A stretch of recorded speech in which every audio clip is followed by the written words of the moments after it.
We are live. Jeff, do you want to mute yourself in case?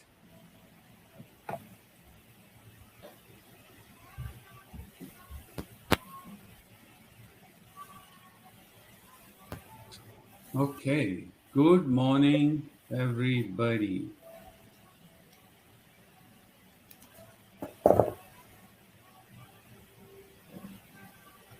Good morning, everybody again. Welcome to Early Birds Explorer Weekly Webinar. My name is Chris Poria. This is a webinar series run by Early Birds team to promote disruptive leaders, especially innovative, mostly focused on startups and scale-ups who have at least a minimum viable product.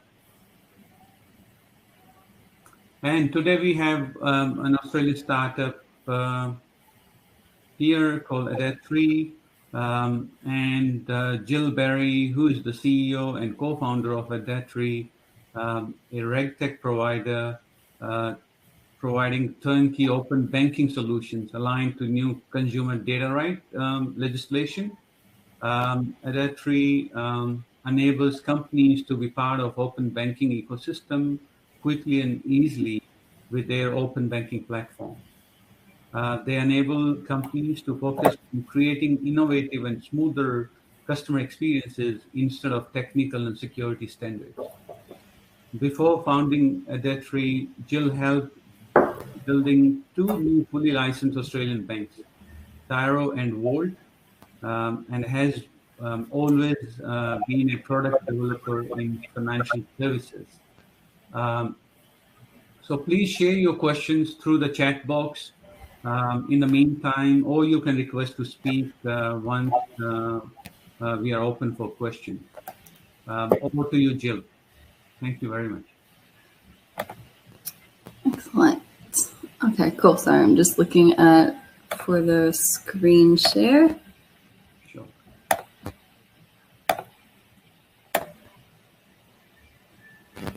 Cool. Perfect. All right. Thanks for the intro, Chris. So I'm CEO of Adatree. My background is always in product development in banks. So I love to focus on solutions for customers and making it really easy.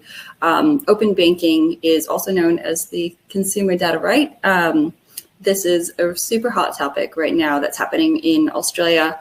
It's been years in the making, and it finally went live in July. So today I'm going to be talking to you about what open banking, what the consumer data right is, what are the opportunities that come along with it, what are the challenges, what's Adatree, how do we work with companies who want to be in the open banking ecosystem or thinking about it. And then some of the use cases, because it doesn't really matter about talking technology unless you talk about what you enable. So let's see. So basically my backstory is that when I was with my co-founders and some of the team, everyone's ex-Tyro and Volt. We were looking at the opportunity that neobanks would have for Australia, which we thought with no legacy thinking and no legacy tech that leads to better consumer outcomes. We're looking at the consumer data right, which is like proposed legislation about data sharing that was coming out. We're like, this is awesome. This will have an even bigger impact than neobanks will in Australia. But these standards were incredibly high. Like it's actually like really similar to bank standards.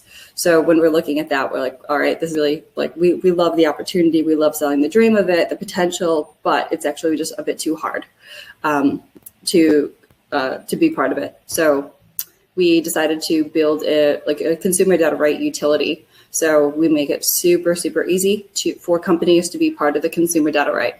And I'll go into a bit about what it is. So what's the problem that we're solving?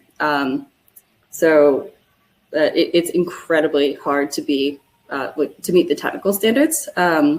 It's quite challenging to meet the technical standards to be part of the open banking ecosystem. A lot of the security and technical standards are really similar to starting a bank. So I think that's why our team is good at building this. But overall, if you want to be in the consumer data right ecosystem, you have to be accredited by a regulator who's actually the ACCC. So it's essentially an MVP approach of data sharing. So if you're accredited, that means that you have to move with the technical standards, which right now there's a 3-year roadmap. So ultimately, you'd have to have a team to be part of it. So a program of work, not a project. So ultimately, you have to spend money on FTEs, on essentially designers, developers, product managers on that. So we think that's actually a big barrier to it. So where does Adatree come in? So we're a software company. We're an open banking platform, and everything that you need technically to share or receive data in the consumer data right is part of our platform. So we wanted it to be vanilla. We wanted it to be easy, fit for purpose for all industries and all use cases. So instead of like a company maintaining the technical standards of understanding all of that, there's literally hundreds, if not thousands of pages of rules, guidelines, and standards. You essentially would outsource that. We have one API, and then we'd take care of it. So it's way faster, easier, and cheaper to use Adatree instead of building it yourself. To me, it's really similar to licensing PowerPoint instead of building it. So I'm just going to go. So that's a bit of the dry part. So we'll go into really quickly about what the consumer. What the consumer data right is. So consumer data right or open banking. It's new legislation that says that a consumer can share data in a closed ecosystem way. So so right now, if you're a customer with CBA, and if you wanted to share your data with, say, like a broker or another bank, and if you wanted to do it digitally, you actually couldn't, because it's not really easy for you to share your data digitally. You might have to download statements, you might have to export via CSV, but ultimately there's not necessarily an easy way for you to do this. Also, data that is held about you by a bank or a different company or utility, anything like that, generally they consider the bank, they consider that they own it. But with the consumer data right, the consumer actually owns it, and the bank or the entity, they just hold it for you.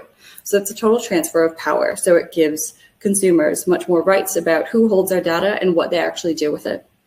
So a data holder, this is a company or an industry that holds your data. So right now, the first data holder industry is banking, but soon it will go to telco, energy, telco, insurance, superannuation, and extending to the whole industry. So those are the types of industries that have to share your consumer data. That if I say, like Energy Australia or CBA, I want to be able to share my data with a data recipient, then they have to enable this. So who do they share it with? A data recipient, so an ADR, an accredited data recipient.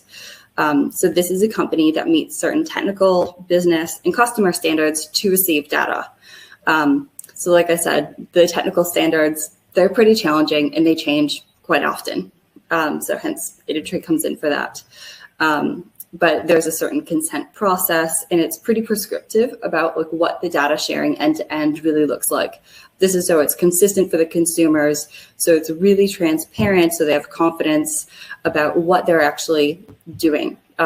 There's no default; it's totally opt-in, and it has to be consented.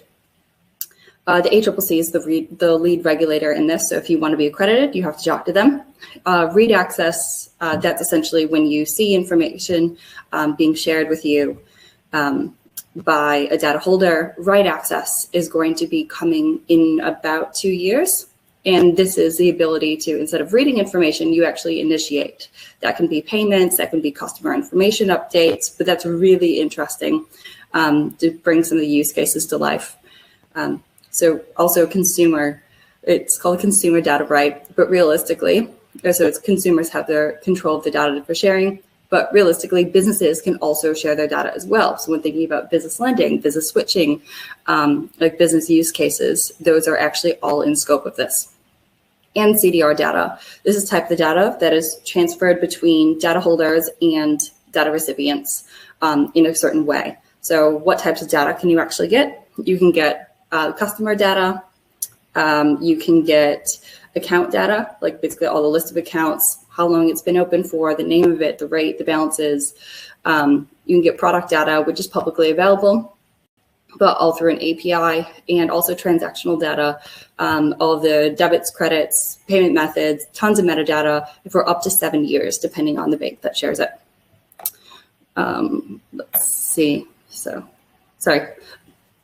how does Adatree come into this? We have an out-of-the-box open banking solution for industries to share data and access data. So the Comply platform that's used by data holders. So that's to help them share data. That's less turnkey because it's quite specific to each customer, but it's still easier for them to share data through the Adatree platform. But we're really going to be talking about the Compete platform. So enabling data recipients to receive data from other data holders. So ultimately, it's modular. We have a number of modules with it. It's much easier if you just take the whole thing. But if you just want the consent API or something like that, we have it flexible. So it's pretty easy. Simple integration. I'm going to go into the process of it, but we have one API, and you can have it deployed, configured, integrated, and takes about a day, as opposed to we did about 8 months of testing with major banks on this. So it's an absolute no-brainer for it. It's tech agnostic because we want it to be easy of, regardless of your CRM or if you have a core banking platform, any of your internal systems, this works with anything. So it's always aligned to CDR rules. We make it way, way cheaper than doing it yourself and way faster as well. So we just want to make it an absolute no-brainer. So the CDR, so how is this actually a catalyst for innovation? Why are we talking to early birds? Why is this exciting for actual innovators? So what can you actually do with the data? So there's two common myths that I like to debunk, is that open banking is just for banks. Absolutely not. Banks actually have to share data, and then it's optional to receive data. So any company who's actually not, any industry who's not a bank, they can receive data, but they don't have to share it. Not yet, at least. So it's pretty ideal for them to receive it, but not share it yet. And then another myth is that account aggregation is one of the best use cases for this, which I think that's the lowest hanging fruit possible. So realistically, there's so many different use cases about why you would want to be a part of the CDR ecosystem and what advantages does this actually give you. So we came up with a use case report about 25 ways that the CDR will create smoother and smarter customer experiences.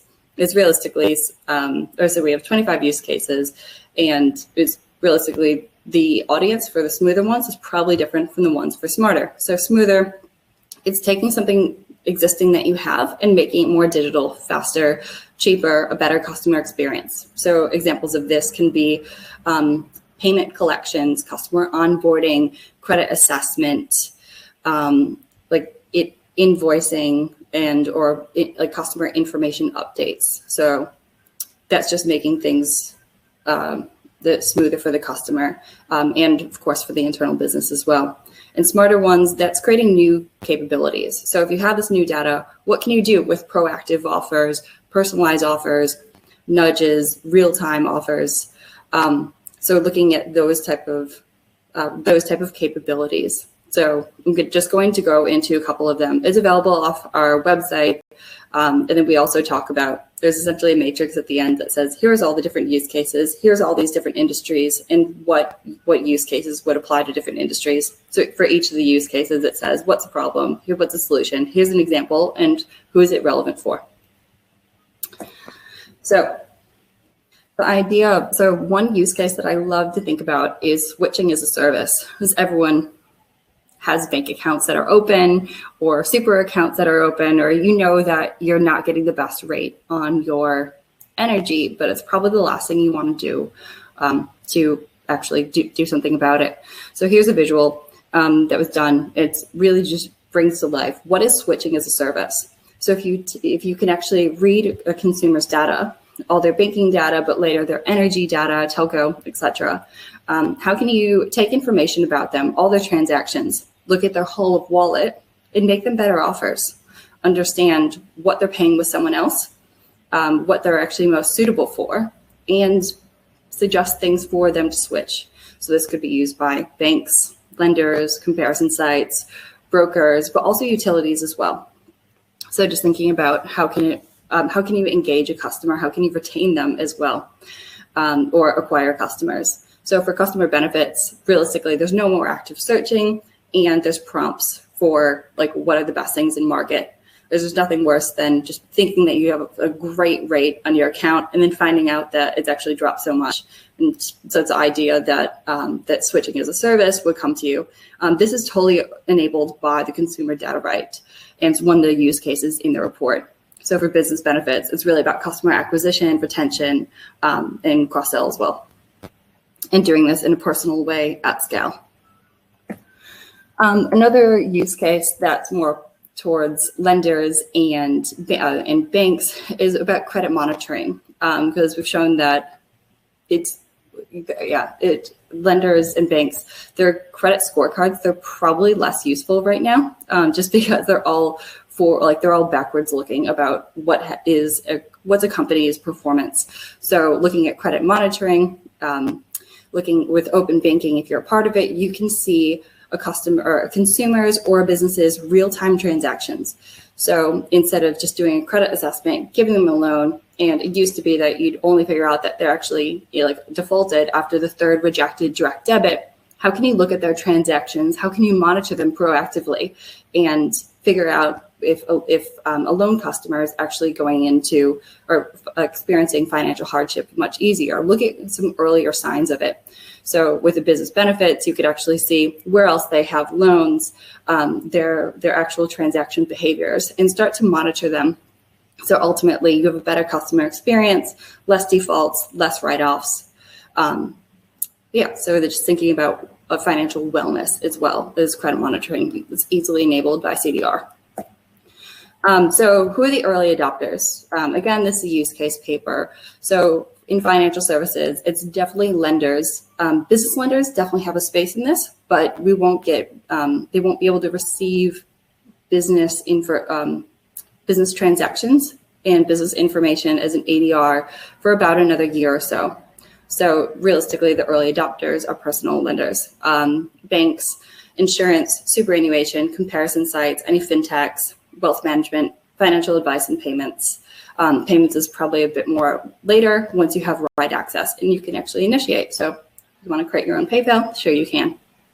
Then so outside financial services, talking about how can you adopt some of these use cases and create smoother and smarter experiences for energy, government, telco, like some loyalty, transport, real estate. I love talking about use cases. I can talk about specific ones to any of these, but this is what the early adopters look like. So if you're a consultant in financial services, great. What problem are you going to solve? But also outside of financial services, it's really, really useful for them as well and can create great customer experiences and internal efficiencies. Cool. So what are data recipient solutions? There's two things. So there's a data recipient platform, everything that you need to be a data recipient. And this is if you want or are in industry in your final stages of testing for being a data recipient, or if you're actually accredited. Cool, that's great. But what if you're not? What if you're trying to figure out if you even want to be a part of it? Or accreditation is a couple-month process. What if you want to build while you're getting accredited? So we have our industry sandbox. It's the first actual developer environment that's personalized. It acts totally like a data recipient platform, but instead of connecting to real banks, we have a simulation environment and we connect you to fake banks. So do you want to do proof of concepts, pilots, experiments? You'd use the industry sandbox. And basically, once you're actually accredited, we make it super easy for you to switch from fake banks to real banks because the tech is there, all the environments are there, but we just switch from fake banks to real banks. I just wanted to leave some time at the end for questions because it's a bit of a complicated topic. But overall, a success story of right now. So who are we working with? Unfortunately, I can't say right now, but a case study is coming soon. It's going to be great. So in October last year, the ACCC chose 10 companies to be the first data recipients, and to work with the big four banks, the first 4 data holders. So we are working with one of them. And so how do we work with them? Realistically, they only want to be working on the things of, cool, so you get the CDR data, then what do you do? How do you build your customer value propositions? How do you create business for the value and for the customer? That's what they focus on. So we've been doing all the testing, implementation, deployment, everything of that for a data recipient build and test. So ultimately, what do they have? They have the data recipient platform, and they really don't have to do much at all. And how it works, we have our platform, it works, it's compliant now, it's compliant in the future, it's deployed, configured, integrated to one API, and in about a day. I think that we can get it down to about 3 hours, but essentially it's very, very fast. That's for the industry sandbox, and that's also for the data recipient platform. So all they do is they build their proposition. So what are the benefits to them? It's ready in a day instead of months of builds, years of maintenance, and tons of employees with that, or a couple teams of employees with that. You use Adatree instead of worrying on yourself. And also you get to participate in a new, total greenfield data sharing opportunity with minimal effort and minimal cost. I just have a quote on the right because, they basically just said, this is CEO. They said, we really would have struggled to participate in open banking without them. Adatree is an innovative, scalable, and efficient business model that delivers on the mission of removing barriers to participation. So it's easier for them to say how we've really worked together.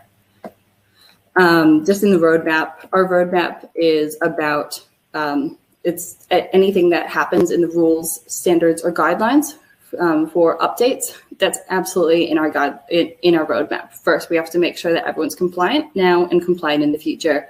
But we're also building other capabilities like automated deployment, automated data lake creation, compliant environment, that's or ISO compliant environment, account switching APIs, data identification or de-identification as a service, and then just looking at other roadmaps about leveraging data as well. So I think that there was obviously a fair amount to go through, but if we wanted to open up for questions, just because it is a bit obviously quite complicated for that. Thank you. Thank you very much, Jill. This was great presentation. And definitely everybody, there is a chat box. You can put your questions there, or you might be able to see a hand with the speak. So you can also push that button if you want to ask question. But in the meantime, we got the first question, Jill, from Phil, asking, you mentioned government for those outside of financial services are early adopters. Are law enforcement and intelligence agencies included in that? Interesting. So I think that it goes down to what problems they need to solve, and can it be solved by receiving consumer data? So I've always worked in financial services. I actually don't know about the problems about law enforcement or intelligence agencies, but I know that a consumer has to explicitly share their data with a data recipient. So when thinking about like a service organization, like realistically, the ATO would be super easy. Anything that you have to share data, or it's a way better experience to share your data. Even thinking about like government grants or rebates, it would have been way easier for COVID if you could actually share all your real data. So I think that it just depends about what the problems are. In the use case report, it has, like the 25 like problems and opportunities. Realistically, that would be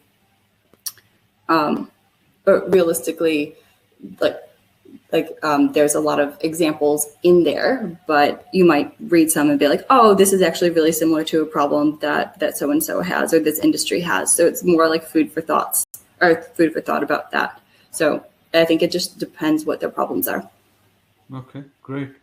Guys, as I said, just keep posting your questions in the chat box. Our next question is, what are your plans for taking Adatree to the other regions? Good question. So this is built to the Australian standards, which is why that you won't see really any like European companies or European open banking companies over here. And just because there's really material differences in the data sharing and consent, lots of things. So realistically, we are going to go to Canada, to New Zealand, just because they're really similar to the Australian model, not to the US, just because that will be, they have a market-led, they have a really different like API strategy that's kind of well underway. So we're going to be more focusing on the regulator-led regions. Okay, great. And then there's a comment from Phil saying that follow the money laundering, financial crime, and terrorism. At the moment, banks and other financial services are not required to share data. It comes down to legal process. So he's just talking about that. Yep. Yeah, that's interesting. Identification is actually a really interesting use case that I think is will be great for businesses with this. Right now, there's a bill going through Parliament, the AML-CTL bill of 2019, that looks at how a company can rely on another company's assessment of AML, looking and making, as long as they trust them and then they match what they're actually looking for AML. But that would definitely be an opportunity for identification. Okay. But interesting about money laundering, I haven't really thought about that. But realistically, if you want all of their verified data and all their transactions, you can definitely look at that. Great. We have next question coming from Greg. Are there any lessons learned from overseas, for example, from UK, for such a platform?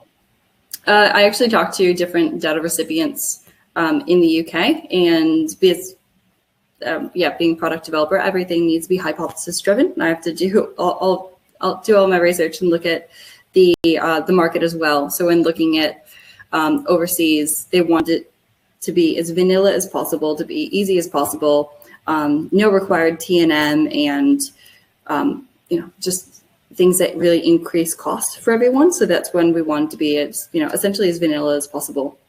As we heard of other data recipients complaining about how long it takes, how much money it takes, how much customization it takes. So I'm like, cool, I want to get rid of all of that.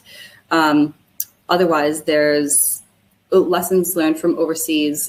In the UK, it's really only, So when Australia did an open banking review, they did a huge review of what's happening in the UK, and it improved so many processes. Or like technical infrastructure, the architecture of it as well, just because data recipients used to have to integrate with every single bank. That's crazy. Now you don't have to do that here. You just only get accredited by the ACCC, and then you have access to all of their data holders automatically. So there's a lot of learning. So it's way simpler to be a data recipient here than in the UK. Wow, no, that's great. So guys, again, type your questions if you have any. We have very limited time. Our next question is from Suren. Are you only B2B?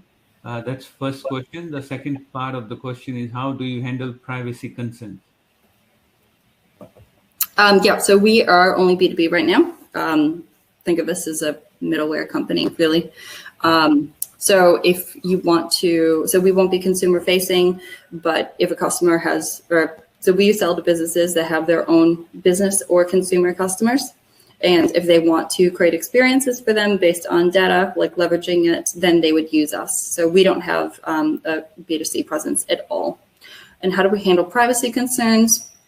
That's a bit of a kind of a fish. That's a bit of a can of worms, because there's, so the whole end-to-end process, it's incredibly dictated on what it is, on privacy, about what you can store, how long you can store it, where you can store it, like what data can interact with other data in your other systems. It's very, very prescribed. even at the end of the life cycle, when a customer says that you can delete it or de-identify it, there's so many. So the privacy commissioner is also I think it's the OAIC. They've been involved in this as well, and they're a co-regulator on it. So there's privacy concerns are handled in the rules and the implementation of it. Great. Thank you very much, Jill, for that. And thank you, everybody. As you know, that we have a listing actually from Jill's company on the Early Birds Marketplace. So in case if you need more information, there's an offer listed on the marketplace. But in the meantime, if you have any questions, please reach out to Jeff or myself, or of course directly to Jill.